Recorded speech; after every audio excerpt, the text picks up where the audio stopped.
Қайырлы күн. Бүгін сіздермен мұздатып қойған осындай тәтті бұрышымызға салма салып, фаршированный перец деп айтылатын тағам түрін дайындаймыз. Оны голубцы деп те айтады. Күрішті қайнатамыз. 5 минут жеткілікті.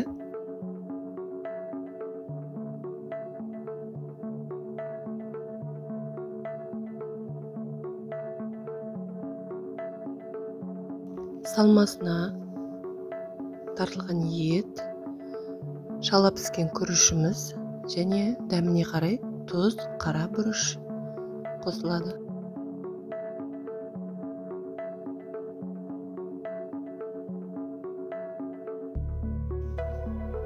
Мұздап тұрған болгар тәттілерін ыстық суға бір салып алып, ішін салмамызбен толтырамыз.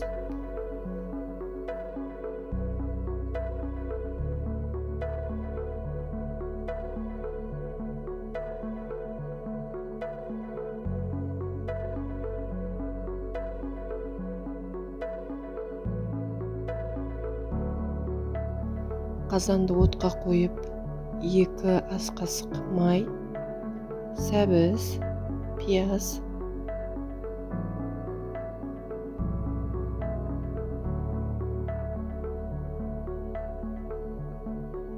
картошкамызды салып, тұз салып, томат пастамызды салып, мендегі кәдімгі жабылған банкадағы салат.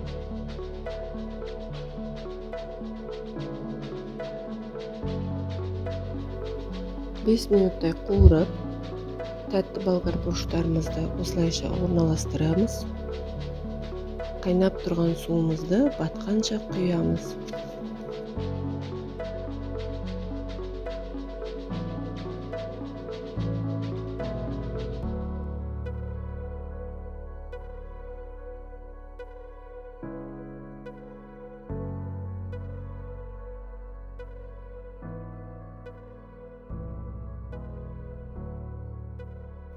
Баяу отта 30-40 минут қайнатып пісіреміз.